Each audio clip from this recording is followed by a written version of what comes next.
I had just won the $50 million lottery. When I arrived at the bank where my fiancé Wayne worked as a manager to deposit the winnings, the teller suddenly raised her voice. "There's a problem with that money. Call security." Wayne came running up. He grabbed my hand in front of everyone and said, "Honey, the source of these funds is suspicious. The bank needs to freeze the account for now. Cooperate, go home in peace, and I'll call you later." In my previous life, I believed him blindly. To avoid getting him in trouble, I obeyed and left. The only thing I got after that was an arrest warrant. Wayne and that teller had planned to steal every last penny from me and then accuse me of fraud. My reputation was destroyed. I lit a coal stove in my small apartment and let the carbon monoxide take me away. My spirit then floated through the mansion they bought with my money. I heard them laughing. Seriously, that fool thought I loved her, to trade her luck for a life of wealth forever. "At least he died with dignity," he said. Suddenly I opened my eyes and there he was again, Wayne's hand squeezing mine. This time I smiled, nodded, and returned the check to the other side of the counter. "Let's see who ends up with a dignified death." My smile made him pale. He tightened his grip on my wrist, searching my face for any clues, but he found none. The old lady would be shaking, pale, her eyes pleading with him, clinging to him like a lifeline. I simply withdrew my hand, took the card with the $50 million on it and my ID, and shoved them back toward the cashier. "I want to make the deposit," I declared. My voice was low but firm, loud enough for the onlookers who were already craning their necks to hear. A flash of panic crossed Mia's eyes, and she looked at Wayne for help. He instantly recovered and softened his tone. "Okay, let's not complicate things. I know you're excited, but there are protocols. Go home and I promise I'll call you as soon as it's fixed." He tried to grab my hand again to pull me out of there. I pulled away. "Mr. Thorne, I used your last name on purpose, to create distance. If we're talking about protocols, let's follow them. If the bank considers the money suspicious and wants to freeze it, fine. But I require written notification, reason, duration, signature and stamp of the authorized person in charge. That's how it works, right?" Quote. A deep frown formed between his brows. He never imagined that the usual docile woman would stand up. The hall was filling with people, the murmurs growing louder. "It doesn't seem like a criminal, 50 million. It's normal for the bank to get nervous, but they can't just keep your money for no reason, can they?" Wayne's face darkened. A public scene ruined everything. Mia, behind the glass, lost her nerve and screamed. "We suspect money laundering. It's for your own good. If some mafia is using you, Wayne only wants to protect you." He said it with practiced familiarity and a spark of triumph in his eyes. I observed coldly. "Miss, I'm discussing procedural matters with the manager. Could you tell me exactly what your position is?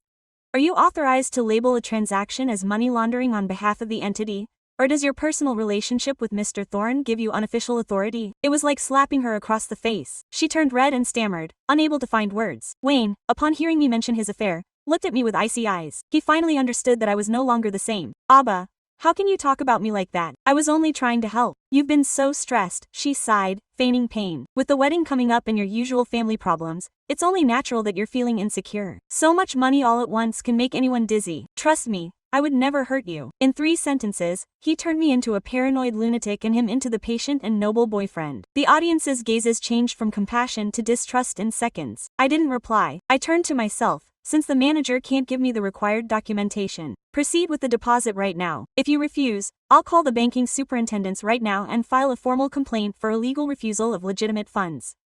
Quote. I took out my cell phone. Wayne's pupils narrowed. An official investigation would destroy his plan. No, it slipped out. He quickly corrected himself. "Abba, let's not act on impulse." He approached the counter, whispered something to Mia, who nodded reluctantly. Then he smiled at me with his perfect teeth.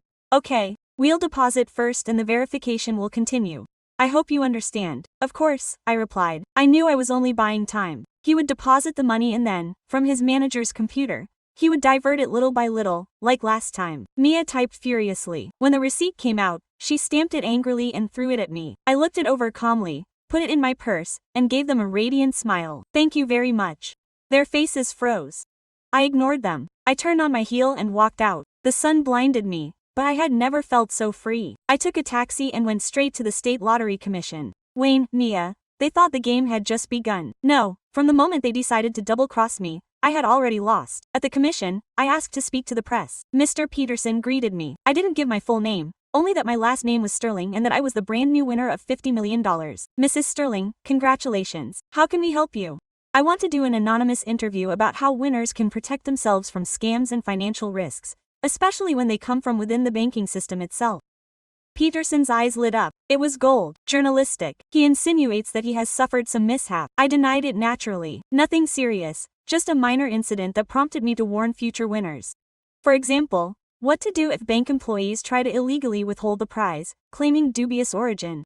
I told him what happened without names or exact branch, calmly and precisely. Peterson hit the table. It's outrageous. I guarantee that we will publish your alert on all our channels. And my advice, go to a notary now, certify the original ticket and the receipt. It's bulletproof proof. That was my next stop. I smiled. In my past life I didn't do that and I paid dearly. I left there. I entered the first notary's office and everything was legalized. As I was putting the stamped documents away, the phone rang. Wayne, I answered. Abba, are you home yet? Don't be angry. I just wanted to take care of you. I booked a table at your favorite restaurant for tonight. Let's talk calmly. Quote, I could almost see his convincingly handsome face. It made me nauseous, but I kept my voice calm. I'm going to be a little late. I'm just finishing up some paperwork, just gathering official documents to prove my innocence. On the other end, his breath hitched. What documents? He asked curtly. Oh, nothing fancy. I said lightly, just some stamps and signatures. 50 million is a lot of millions, after all. Better safe than sorry. By the way, Wayne, what do you think would happen to someone who tried to take that money and then frame the rightful owner with fabricated evidence? A long, heavy silence settled on the other end of the line. I could hear his suddenly rapid breathing. He was terrified. Perfect. That was exactly what I was looking for. To see him sink, to make him feel the same panic and helplessness that had consumed me. Abba, what the hell are you talking about? He finally managed to articulate, his voice strained. I'm kidding. I laughed softly. See you tonight. I hung up. The smile on my lips instantly froze.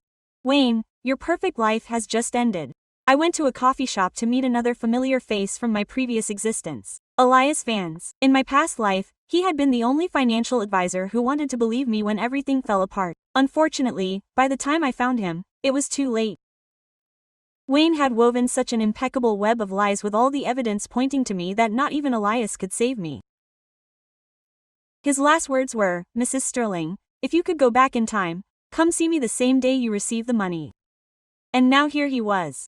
Elias, in his impeccable suit and gold-rimmed glasses, exuded calm and utter professionalism. Mrs. Sterling, he said, extending his hand. I shook it briefly and slid my bank card, the deposit slip, and a copy of the notarized documents across the table. Mr. Bands, I deposited a $50 million lottery prize today. The bank manager, who happens to be my fiancé, along with a teller, publicly stated that my money was of illicit origin and attempted to block it. Although the deposit was made, I have good reason to believe that they will try to move the funds. Elias examined the paperwork carefully. His eyes narrowed. Name of fiancé and branch. Wayne Thorne, manager of Sterling Trust Bank, Westgate Branch. A barely perceptible frown crossed Elias's face at the mention of the name. Quote, he's heard rumors. He has a reputation for taking risky gambles that have caused the bank more than one headache. I never imagined he would dare to do this with you. This was something I didn't know about in my other life. Mr. Sterling, your intuition is right, Elias said seriously. A man like Wayne Thorne doesn't give up that easily. She has 1,000 ways to move money around the system and then fabricate a perfect paper trail that would leave her defenseless. So what do I do? It's simple. An icy smile played across her lips. We call the police, but first we're going to get him to hand us all the evidence of his crimes on a silver platter. He stared at me, as if he could read my soul. I suspect you don't just want your money back, do you? I held his gaze and nodded. He wanted your total destruction. At that moment my cell phone rang, number unknown. I answered it. This is Mrs. Abba Sterling. A male voice, firm, someone in his mid-50s. This is Director Walsh, Internal Affairs Department, Sterling Trust Bank. We need you to come to our headquarters to assist with an investigation regarding a deposit made today at the Westgate branch. It was happening. Wayne was moving faster than I had anticipated. He was attacking first, trying to solidify his story and paint me as the criminal. I hung up and looked at Elias. He just smiled. Looks like the show is about to begin. Let's go, Mr. Sterling. I'll come with you. I can't wait to see what little gift Mr. Thorne has in store for us. I left the cafe with Elias by my side. The afternoon breeze played with his perfectly combed light brown hair. His gold-rimmed glasses reflected the November light, and his face, sharp and elegant as a scalpel, remained serene. He was tall, thin, in his early 40s, with a voice that always sounded full of absolute certainty. Are you ready? He asked without turning around. I nodded, clutching the notarized documents in my bag. The main building of Sterling Trust Bank rose like a gray marble tower a few blocks away, cold and intimidating, just like Wayne. We didn't speak during the ride. Elias, in his perfectly tailored dark blue suit, walked as if every step were a declaration of war. I, in my long beige coat and my hair pulled back into a neat bun, felt like I was returning to the wolf's den, but this time with fangs of my own. We announced ourselves at the front desk, the woman in her 50s, with short hair and red glasses, tense when she saw my name on the screen. She made a quick call and then showed us with a forced smile. Floor 14. Executive boardroom. Director Walsh was already waiting for us. Balding, tall, square jaw, large hands, light gray suit without a tie. Around 60, he had the look of someone who had heard every excuse in the world. Miss Sterl, Mr. Bands, come in, he said bluntly. We have received an alert of suspicious activity from the Westgate branch. Manager W. Thorne reported that you attempted to make an irregular deposit and then threatened to sue to force the transaction. That is false, I replied calmly, and I have proof to prove it. I pulled the notarized document, the original receipt I had stamped, the copy of the letter of intent to interview with the Lottery Commission, and the printout of the article published that morning from my bag. Elias laid them out on the table one by one like dominoes ready to topple. Walsh examined them. His expression changed just 1 millimeter. One eyebrow rose. Anonymous interview with the commission. This has been circulating since 8 a.m., Elias noted. Your bank is in the public eye, but what's worse is that its internal systems allowed a manager and a teller to attempt to coerce a legitimate customer and manipulate the banking process. We are here to cooperate, but if a baseless investigation is launched, we will take legal action for defamation, attempted fraud, and abuse of power. The silence grew heavy. Walsh leaned back in his black leather chair. His voice dropped.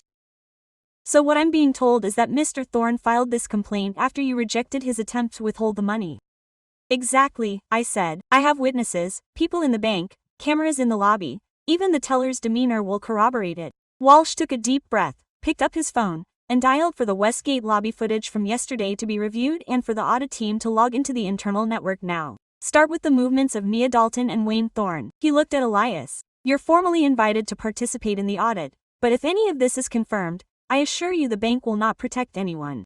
Elias smirked. For the first time in a long time, I felt like I had control back in my hands. As we rode down in the elevator, my phone vibrated. Message from Wayne. Abba, don't let yourself be manipulated. You're taking it too far. You don't know what you're doing. I deleted it without answering. Yes, Wayne, I know exactly what I'm doing. And this time, you're the one who's going to pay. I didn't sleep a wink that night, not out of fear, but because my head kept analyzing Wayne's every move as if it were a chess game.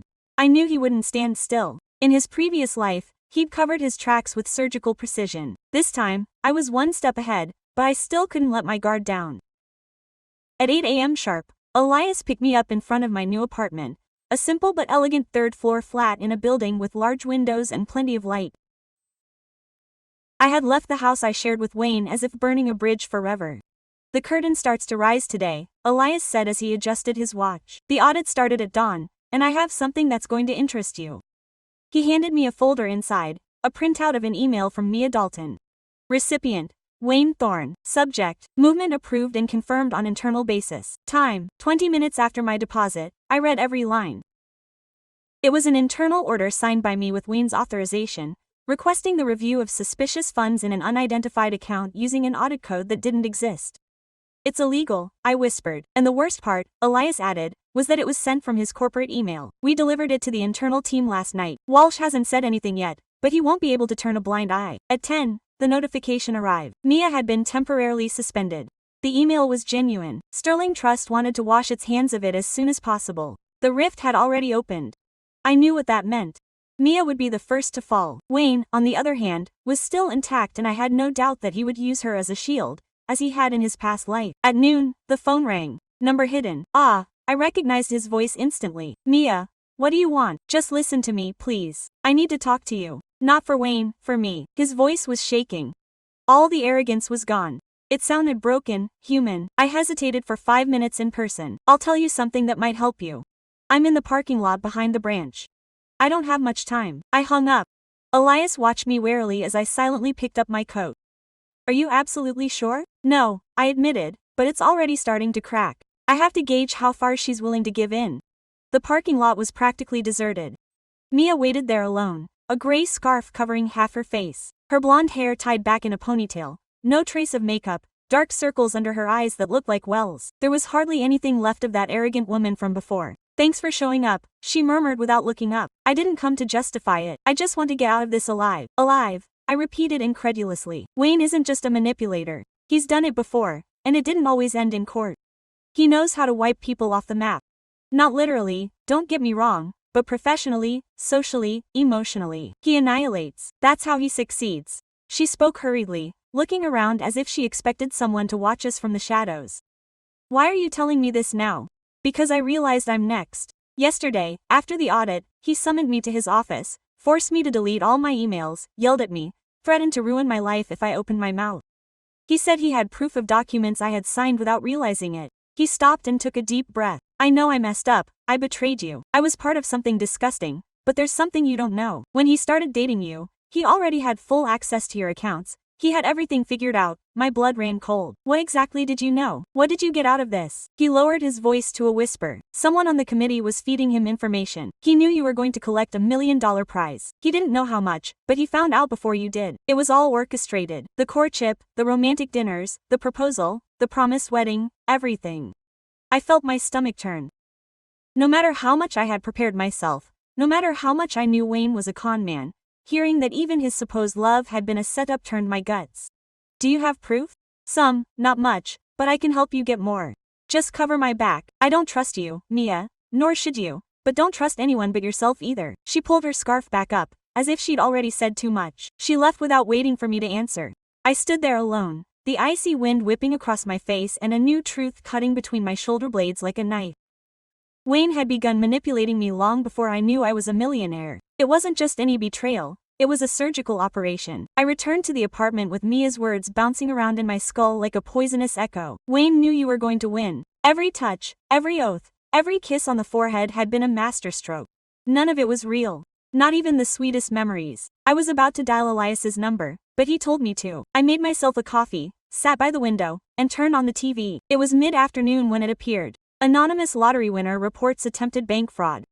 The logo of the State Lottery Commission filled the screen. My voice didn't come out, but my sentences did. They had used fragments of the written interview and added graphics with tips for protecting money after winning the jackpot. The presenter, Moreno, around 40 years old, with a smile from a newscast and a sky blue suit, spoke with feigned seriousness.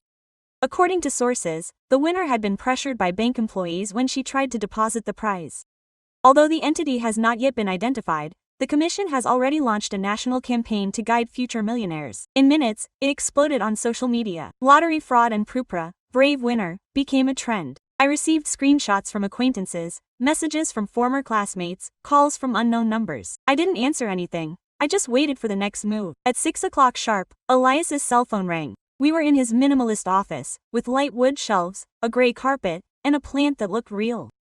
I was reviewing a file when I heard him say, "Understood. We'll wait for you here." He hung up and looked at me calmly. The bank had called a press conference for early tomorrow. The reputational damage was brutal, and Wayne had been officially suspended from his position until further notice. "What?" I sat up abruptly. My heart was in my throat. It wasn't an admission of guilt, it was damage control, but it was a very clear sign. They were trying to put out the fire. Even though they wouldn't admit it, they were already preparing to sacrifice him. I slumped back into my chair, not knowing whether to laugh or burst into tears. Wayne, suspended. I could hardly believe it. And Mia is still under investigation, but we received an unofficial copy of a document she signed last week. She ordered a full search of your account the same day you received the official notification of the award. I was speechless, processing it. Elias, fingers intertwined in a softer than usual gaze, watched me. "You've achieved in 3 days what many failed to achieve in months of litigation. Elias, isn't it enough yet?" he said with a half smile. That night, when I got home, I found a bouquet of white roses outside the door with no card attached. I carefully picked them up and threw them straight into the bin in the hallway. The following day, the bank's press conference was broadcast live. A skinny spokesman with a nasal voice and nervous eyes read the statement. Sterling Trust is aware of recent allegations involving a lottery-winning customer and staff at our Westgate branch. While the internal audit continues, manager Wayne Thorne has been temporarily suspended from his duties. We reaffirm our commitment to transparency. First chip down.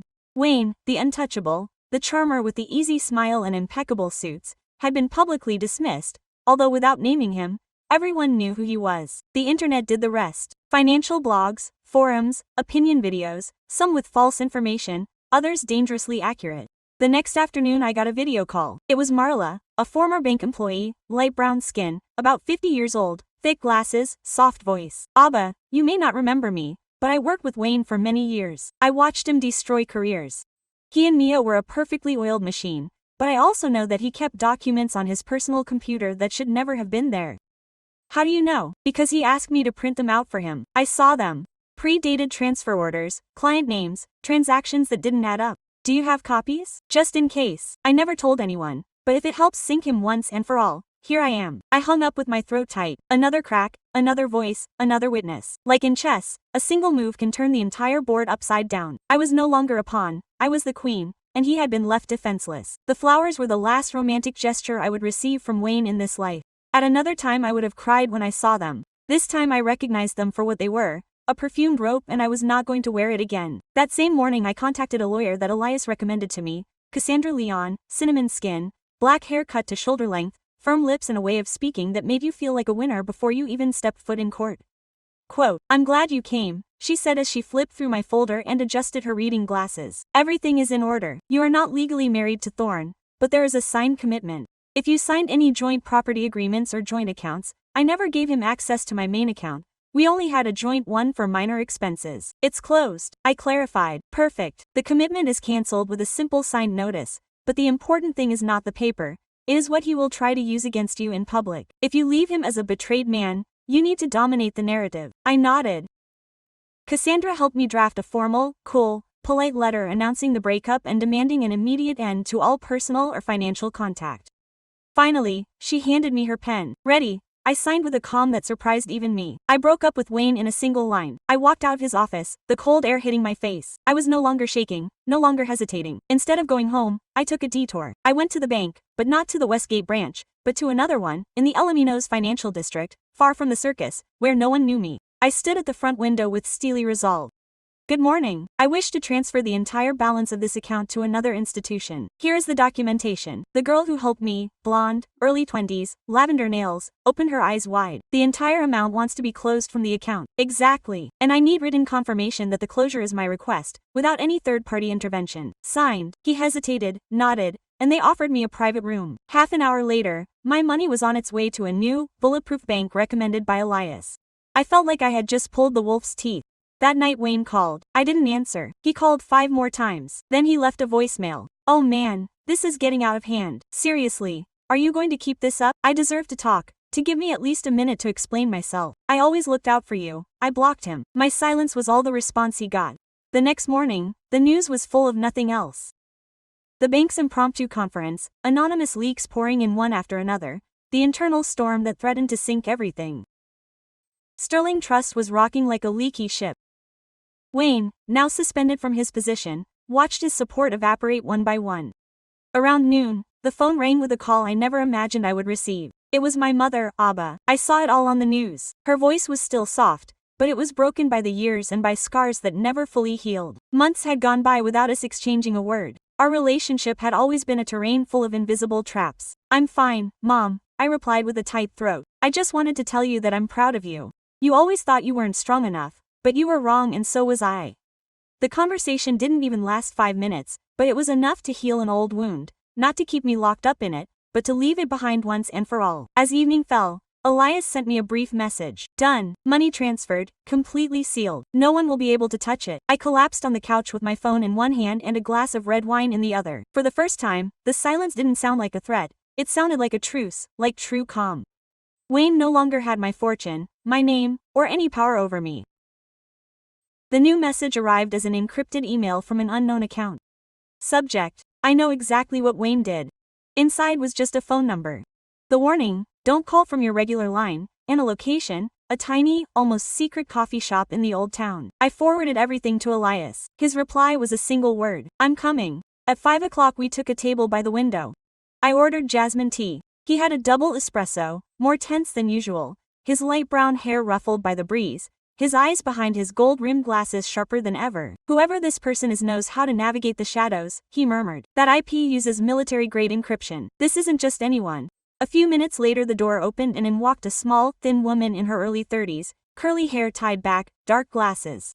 She was wearing jeans, a denim jacket, and worn sneakers. She looked at us, nodded slightly, and sat down across from us without preamble. My name is Leticia Navarro. 3 years ago, I worked with Wayne in preferred investments. I was fired for no apparent reason after I detected irregularities in VIP client transactions. What I discovered was buried alive, but I haven't forgotten it. Why come forward now? I asked her. Because I saw what you're achieving, and because if I don't speak out today, Wayne will continue to destroy lives. If he sinks you, he'll never stop. She pulled a transparent folder full of pages from her backpack. This is the report I wrote at the time. Internal emails, screenshots, traces of transfers from real accounts to shell companies. The authorizations bore his signature and mine. He forged mine. I looked her in the eye.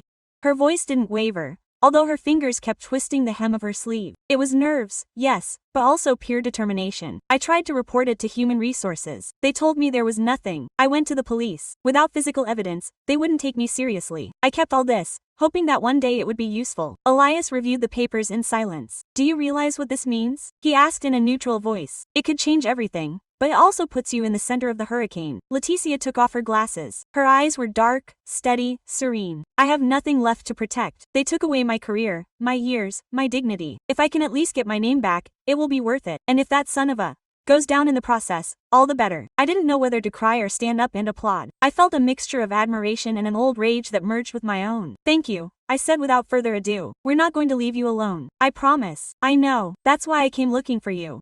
He left us the folder and left without drama, without hugs, just a slight nod and a look that said, finish what I couldn't.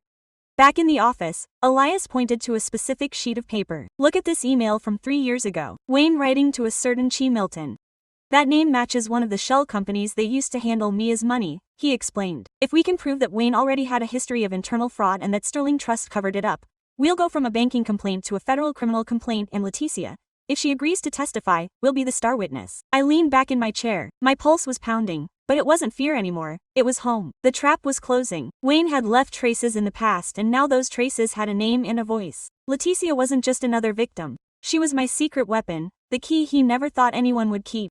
The first time I saw Mia, she radiated a piercing beauty that warned without words. Don't you dare belittle me. Always impeccable, eyeliner, perfect, nails, red, blood. But the photo a contact from the bank sent me was of another woman leaving the disciplinary office with a haggard face, her blonde hair limp and lifeless, no makeup, her shirt buttoned badly, her purse hanging as if it weighed a ton. Mia Dalton was falling apart. Elias confirmed it that same afternoon. The pressure works. They've blocked her access to the system. She's isolated without power. Wayne doesn't even answer her messages. He's abandoning her just like he did with me. And now what will she do? I asked. Same old story. Saving himself. She knows it. She's cornered, Abba, and cornered animals bite. We decided to make our move. Elias prepared a fake email that perfectly imitated a real court summons and sent it to her personal inbox from an untraceable source. Subject: subpoena to testify. Criminal investigation for fraud. 40 minutes later, Mia called Elias. I need to see you alone. No, he replied curtly. Abba will be there. We met in a private room in the law firm that was taking us. When he entered, he looked like he had aged 10 years in a week. Purplish circles under his eyes, dry lips, his coat too big on his shrunken body. He had lost his armor. I don't want to go down with him, he blurted out right away. No one said anything. We let her talk. Wayne made me sign papers I didn't understand. He threatened to take everything from me if I didn't obey. Then he promised me that when he got to the top we would be together for real. I believed him. He rubbed himself, face with trembling hands. Last night I tried to reach him. He hung up on me and then blocked me. Do you know the last thing he said to me? That if anyone came for me, I should take all the blame, that he didn't know anything. He's making me the scapegoat. Did you record it? I asked. Mia looked up, defeated but still alive. Yes, she put her phone on the table and pressed play. Wayne's voice, cold, crystalline, venomous. If they ask you, say it was your idea alone. I signed because I trusted you. Don't involve me, Mia. I've done enough for you. If you fall alone. Fury shot through my chest like a bolt of lightning. It wasn't just the content, it was the icy calm with which he said it. The tone of someone who has already buried several without getting dirty. Elias took the phone and downloaded a copy of the audio. With this we file a solid, irrefutable criminal complaint. Mia sank further into the chair. Can you protect me? We're not the prosecution, I replied. But we'll include you as an effective collaborator. If you tell the whole truth, you won't be alone. She nodded without crying, without drama. Just with the empty look of someone who understands that she bet her life on a wolf and ended up devoured. When she left, Elias remained silent for a few seconds. He finally spoke. Wayne is cutting off all loose ends. There's only one left, himself. So, let's pull on that one, I replied. We didn't have to go looking for him anymore. With each betrayal, Wayne surrendered. I only returned to the old apartment in the middle of the afternoon, without telling anyone, not Elias, nor my mother, with whom I now exchange messages from time to time. I had been putting it off for days, but something inside me prevented me from moving forward without going back there again. The place where he turned me off, where I surrendered while others toasted with what was mine. The building smelled the same, stale humidity in the stairwell. My footsteps echoed like ghosts that only I could hear.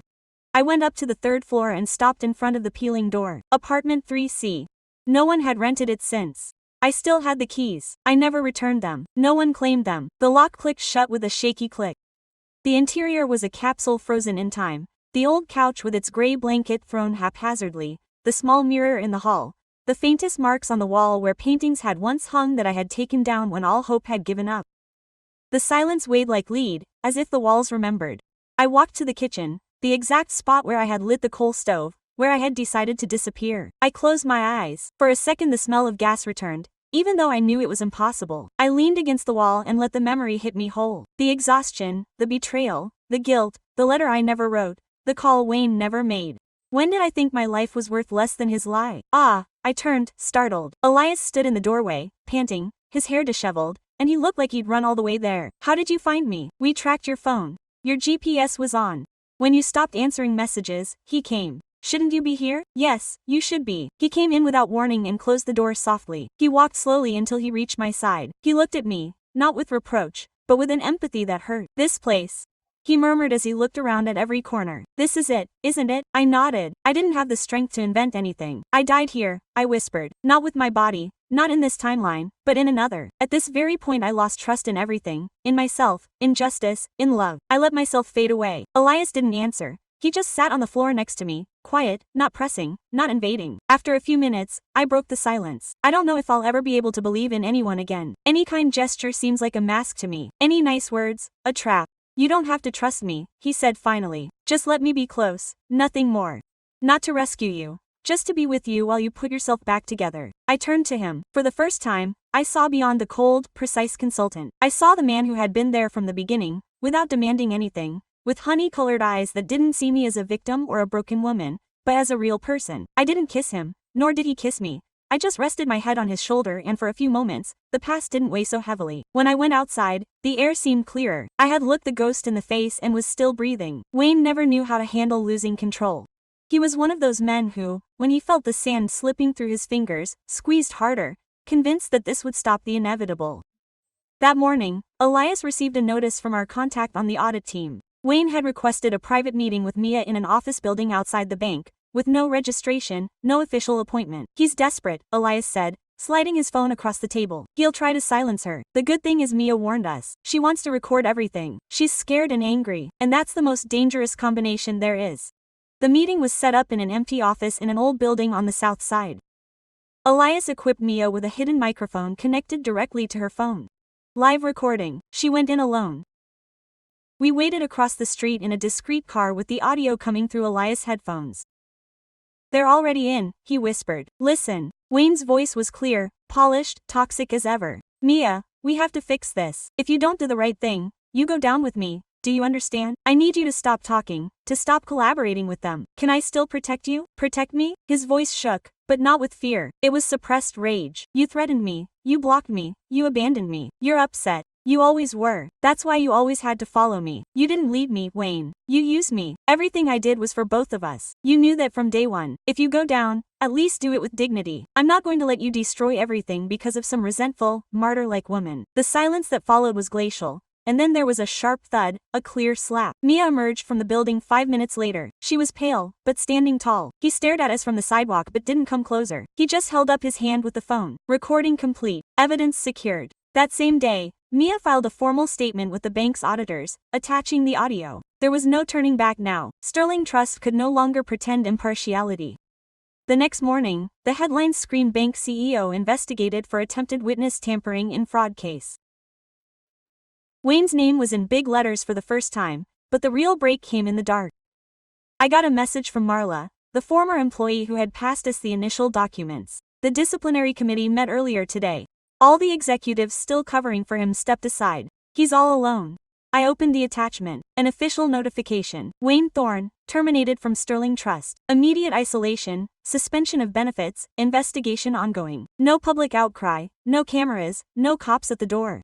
It was a quiet, surgical strike, just the way he used to take out others. And for once, he was the one with no one, no power, no allies, without masks. Mia, who was once his most loyal accomplice, had become the voice that signed his downfall. Loyalty, like strings, breaks. Some make more noise when they fall. I wasn't at the meeting. It wasn't necessary. I spent the morning in a quiet coffee shop in the Northern District. The place was spacious with light-colored wood tables, hanging plants, and soft music. A young barista with curly hair served me a green tea without asking anything. Across from me, Elias was reviewing the final documents on his tablet. He wore a light blue shirt with rolled-up sleeves, no jacket or tie, his face serene, but his eyes were attentive to each notification. "They've already come in," he said without looking up. "They started 20 minutes ago. Everything has been delivered. Letitia's report, Mia's recordings, the anonymous complaint. They can't turn a blind eye to internal irregularities." I slowly turned the cup in my hands. I didn't feel nervous, not that piercing anxiety. What I felt was deeper, as if I finally saw the structure that had been around me collapse, had been crushing for years. "Do you think he'll try to defend himself?" I asked. "Wayne's not stupid, he's proud." "Yes, but he knows when he's lost. Right now he must be negotiating silence, offering names, threatening to sink others. And he would succeed." "No, not this time. Not with what we have. Not with public pressure. Not with the entire board watching him like a ticking time bomb." We were silent for a few minutes. I looked out the window, people with paper bags, children on bikes, couples sharing coffee. A city that kept turning, oblivious to the silent war that was being fought a few streets away. My phone vibrated. It was Marla. "He's been suspended from all his duties. The board voted unanimously to initiate termination for cause. He's no longer with the bank." I showed Elias the message.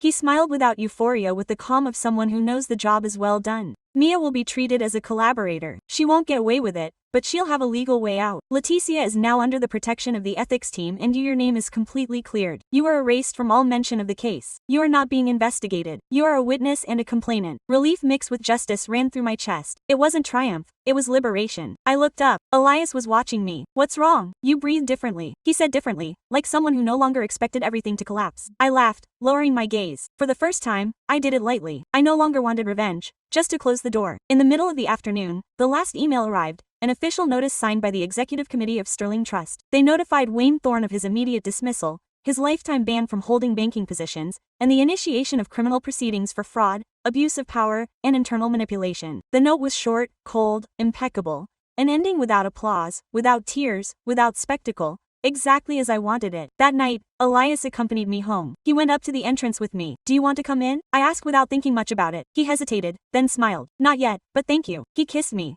Hand, an old-fashioned, almost ridiculous gesture, but so sincere that it disarmed me. "Tomorrow is another day," she said. "No Wayne, no fear, just you." And I was left alone by my own choice, my heart at peace for the first time, because the trial was over, and I was still standing. 3 weeks have passed since Wayne Thorne's downfall. His name disappeared from the news. His picture was removed from the bank's website. Even the social media threads that fueled the scandal died down like any media storm. Only the essentials remained: his legal ruin, his discredit, his loneliness. Sterling Trust began its restructuring. Mia was transferred to another state under protection, but without charges. Leticia was reinstated as an outside consultant and received the only formal apology someone like her would ever receive. I never set foot in another branch. There was no need. My funds were safe, my papers in order, and my life, finally, in my own hands.